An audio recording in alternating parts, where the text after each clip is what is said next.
Aujourd'hui, je voudrais vous montrer comment installer Device Invitable. C'est une extension de la gemme Device qui va nous permettre d'inviter des utilisateurs. Donc, dans une app où on est par exemple un admin, on pourra ajouter un utilisateur. Pour faire cela, ça va envoyer un email à la personne qu'on invite. Du coup, je vais utiliser Mailcatcher pour intercepter les emails. Pour l'installer, c'est assez simple. On suit ces étapes. Et il y a aussi la config du SMTP à mettre dans development.rb. Du coup, quand l'email partira, ça va l'intercepter. Et là, j'ai l'équivalent d'une petite boîte mail qui va me permettre de récupérer l'email. Alors, c'est parti. Donc, pour commencer, on va ajouter la gemme Device Invitable. Donc, je vais aller dans mon gem file. Hop, je vais rajouter la gemme. Je bundle. Et ensuite, je vais suivre les explications de la gemme. Donc, il me demande d'utiliser ce générateur pour installer. J'installe.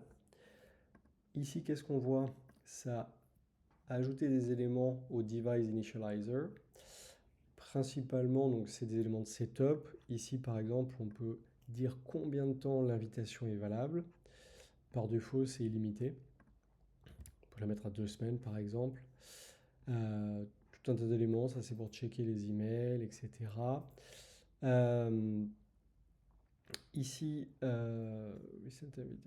ça c'est pour permettre de renvoyer plusieurs fois une invitation. Donc c'est intéressant d'avoir parce qu'une personne peut dire ah, j'ai pas reçu l'email, je l'ai perdu, etc., etc. Une fois qu'on a fait ça, il nous demande de utiliser cette commande et on va devoir utiliser le modèle sur lequel device est implémenté.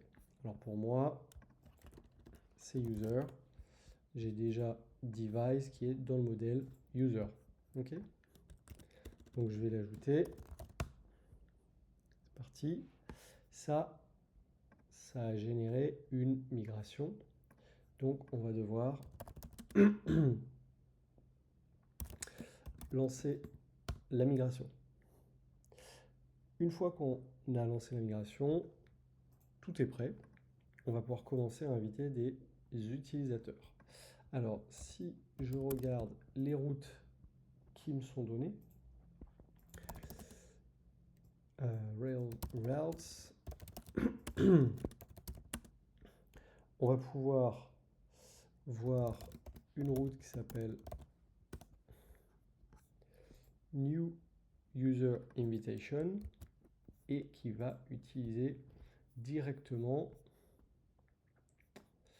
le formulaire de les views de device. Alors, je vais ajouter dans mon index, en haut à droite, j'avais préparé. Ah oui, par contre, il va falloir redémarrer le serveur. On va toucher à l'initializer, il y a plein de trucs. C'est reparti. J'avais pas fait la migration. Tiens, c'est étonnant. Donc, ici, j'ai ma liste d'utilisateurs. Pour l'instant, il n'y en a qu'un, c'est moi. Et je vais pouvoir ajouter un utilisateur. Alors ici, ça utilise. Moi, j'ai un template spécial pour device. Quand je me déconnecte, on a cet écran-là. On n'a pas forcément envie d'utiliser ça. Donc on va pouvoir le changer après. Je vais vous montrer comment. Mais déjà, on va juste faire un test pour vérifier que on peut bien inviter un utilisateur. Donc je l'ai invité, j'ai fait test.co. on voit qu'ici, j'ai un email effectivement qui est parti. Et si je regarde dans Mail Catcher, hop, j'ai bien un email qui a été envoyé. Alors, là du coup, ça utilise tout le setup par défaut de la gemme. Moi, j'aimerais bien customiser un petit peu l'invitation. Du coup, j'ai préparé un petit peu en amont. Hop. Une autre vue. Donc là, j'ai un petit formulaire et j'ai préparé un contrôleur. Hop. Avec new et create. Hop. Je vais supprimer le dernier utilisateur et je vais vous expliquer après pourquoi. Donc, si on ne veut pas utiliser le système par défaut de device_invitable, eh bien on peut aller utiliser une méthode hop, qui s'appelle invite point d'exclamation et qui va nous permettre d'inviter l'utilisateur. Moi, ce qui m'intéresse là-dedans, c'est qu'on va pouvoir, du coup, en plus d'inviter la personne avec son email, donc ici, je vais passer email params et je vais passer aussi le current user. Et ça va être intéressant pour savoir, pour garder une trace de qui est la personne qui a invité cet utilisateur-là. Donc, si je fais un test, test.co, j'envoie, ah oui, j'ai pas mis de redirection, c'est pas grave, ce sera pour la prochaine, redirect to, et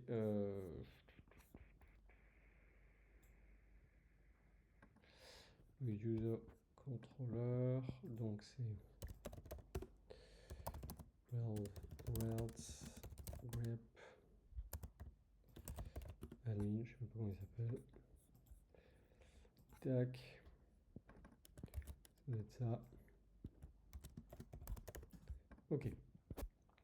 Je vais vérifier que l'utilisateur a quand même bien été invité. Il a effectivement été invité. Si je refresh ici, je vois bien que la personne a été invitée. Donc, pour voir si ça fonctionne, je vais me déconnecter.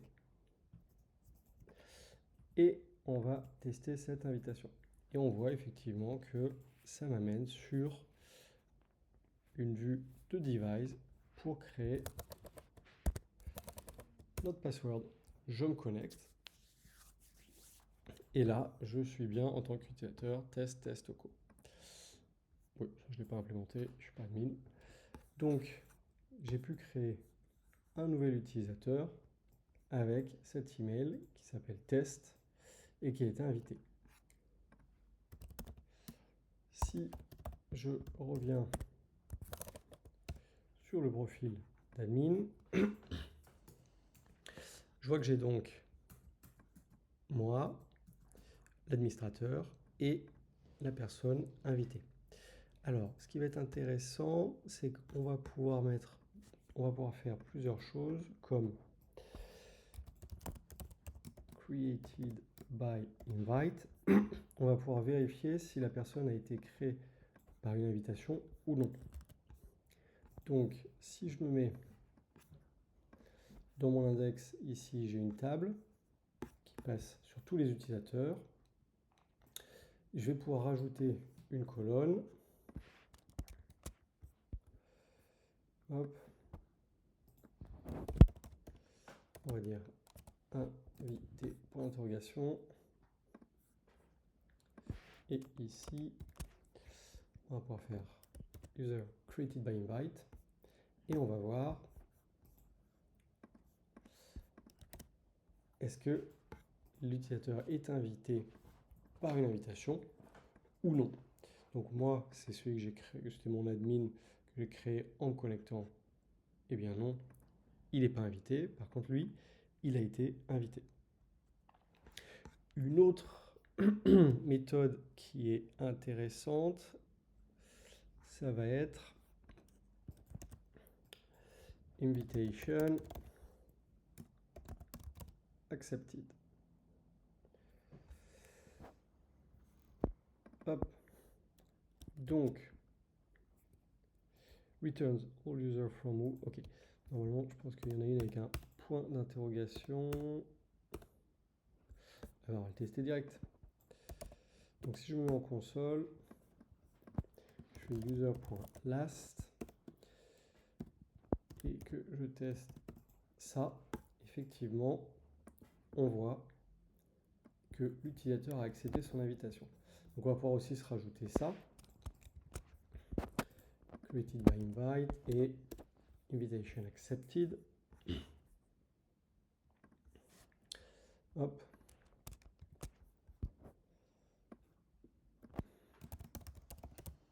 On va juste mettre accepté. On va recharger. Alors effectivement, pour le premier, c'est false parce qu'en fait, lui de toute façon, il n'a pas été invité par un email. Mais par contre, pour le second, on voit bien qu'il a accepté l'invitation. Si j'invite une nouvelle personne, bar Jo, je l'invite et on voit qu'il n'a pas encore accepté son invitation. Très bien.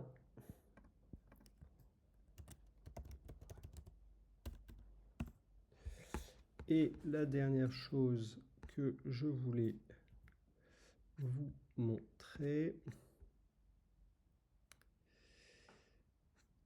invited by, si je me rappelle bien, ouais. Donc, ça doit être invited by.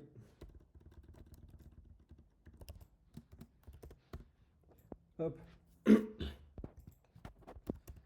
Donc, le fait d'avoir passé la personne qui invite dans cette méthode invite bang nous permet d'accéder à un dernier élément qui est assez intéressant, qui est la méthode invited by.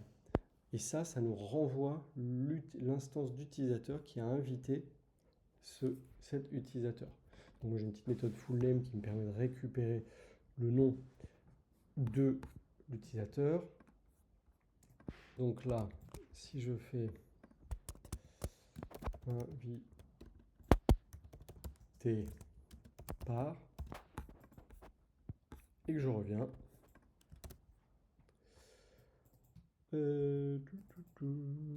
ah oui, pour moi, je n'ai pas été invité. Tac.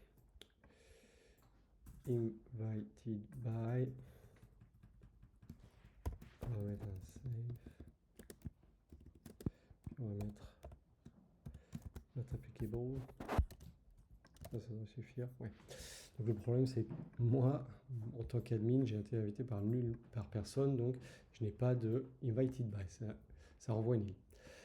Et on voit bien que les deux autres utilisateurs, eux, eh bien, ils ont été invités par Jean, ce qui correspond bien à la situation.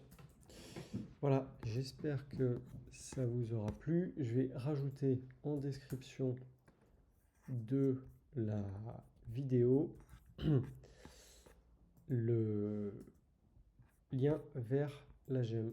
Et puis potentiellement dans un prochain épisode, on pourra voir comment customiser l'email et puis potentiellement même, donc customiser la view qui est fournie par Invitable et potentiellement même utiliser un fournisseur de services d'email transactionnel, par exemple Brevo, pour obtenir des mails vraiment jolis lorsqu'on invite un utilisateur.